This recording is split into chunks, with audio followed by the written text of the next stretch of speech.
there. We're joined now by Jean-Clément Jeanbart, who is the Greek Melkite Catholic Archbishop of Aleppo tonight, coming to you from Beirut. Archbishop, thank you for joining us. You've said in the past that Christians have suffered horrific persecution at the hands of ISIS. How bad are things for Christians in Syria today? The Christians in Syria today are afraid of what is happening and what is going on, because they wonder if they will lose their land, their home, and this country where they were living since the beginning of Christian life. 2,000 years they have been in this land. 2,000 years they have fight to stay in. And myself as a pastor with a good number of other pastors and clergy and lay people feeling their duties to continue and to stay, are fighting to reach peace and are fighting to remain in the country. We feel very sad to see what happened. And we have seen our city of Aleppo, which was one of the most important cities in this region for hundreds and hundreds of years, destroyed and reduced to misery. And this is a big suffering for us, for our people, for everybody. Yeah.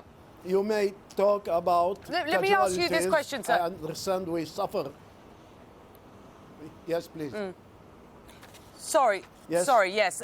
Let me put this to you, because you were talking about the casualties, the persecution. Russia has been stepping up its bombing campaign over Syria. Just last weekend, its defense ministry says that Russian planes flew more than 160 missions, 94 on Monday alone, and that was a record. That's been adding to the destruction on the ground there, of course. Despite the risk to civilians that brings, you've been welcoming Russian airstrikes, even calling them a source of, quote, hope. Why do you use that term? I'll say that I cannot see what would be the issue, but what is happening now is very sad. On Sunday evening mass in Aleppo, in a large cathedral, 2 bombs destroyed a part of it, and we have had 5 people injured. Thank God, no casualties, but people were really afraid and they were scared about what happened. And this is a daily thing we are facing: bombing, shells, mortars, hounds, and it makes people very, very sad, and it makes us very scared about the future. We are trying to do our best to stop the fear of our people. Yeah. I know that you have appealed to the UK government. Yeah, You've appealed to the UK government to stop backing what you refer to as, Go on, sir. Yes, I have asked them, and I ask everybody, all the countries of Europe and even the United States, to stop. Yes, to stop funding and to stop sending weapons and arms, and to push all parts to get together and find an understanding and find an agreement and a reconciliation. That's what we need. We need that, all of us, Christian and Muslims as well. There are many Muslims who are moderates and want peace and want to live with Christians. All the same for the Christians. All right. They love their brothers Muslims and they like to live with them. But to reach that, we need really peace. Peace is the most important thing we are looking for. Let's talk about how you might find peace. Do you believe that peace will be found with a President Bashar al-Assad government going forward? It may be found in all ways, with his presence, perhaps without his presence. This I do not know, and I cannot decide about it. This issue is not an issue that myself or anyone in the country can talk about, because we do not know which will be the best to do. We feel that the regime, even though it has many mistakes and perhaps many things which we not like, but for the time being, we feel that he is pluralistic, he is civilian, he doesn't make difference between denominations and confessions. And this is important for the future.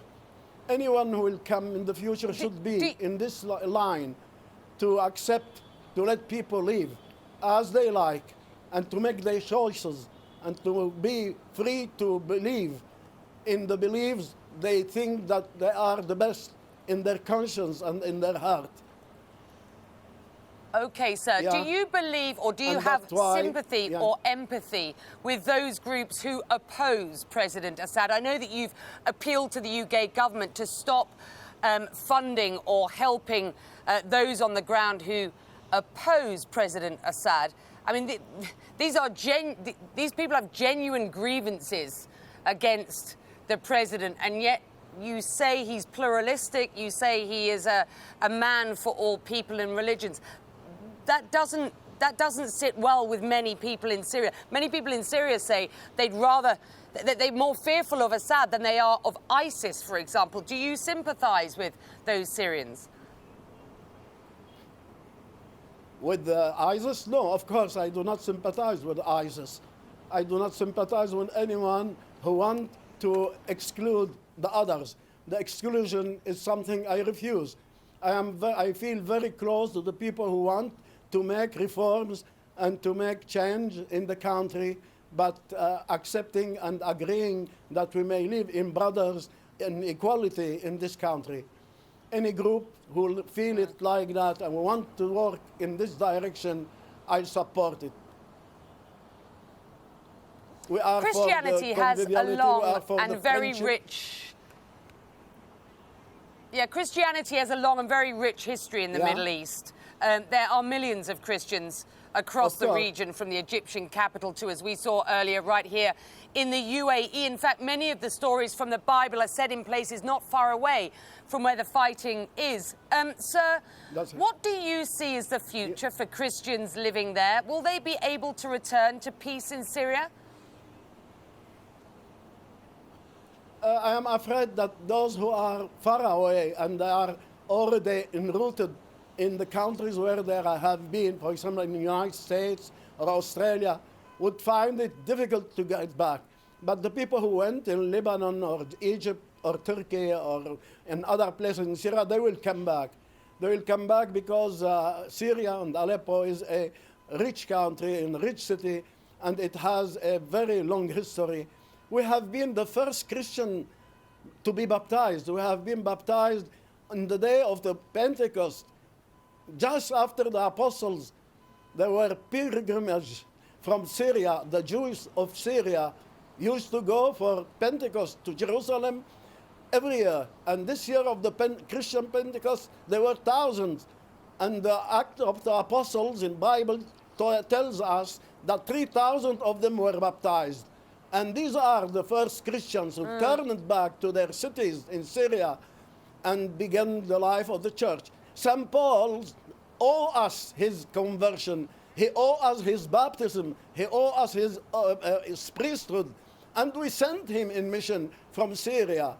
Syria has been very significant in the history of the church. And Syria is a holy land because our history and our archives speak about 19 million Christians died for their faith in this country in 2,000 years. Okay, it's very important, and this land is holy land, a holy land because it has been baptized by the blood of millions of Christians who didn't accept to renegade Christ. Yeah. Yeah, and with that, we'll leave it there. I we feel do that, very much it appreciate is you very joining us. A very emotional Archbishop of Aleppo joining us tonight from Beirut, and rightly so. Thank you, sir, very much indeed.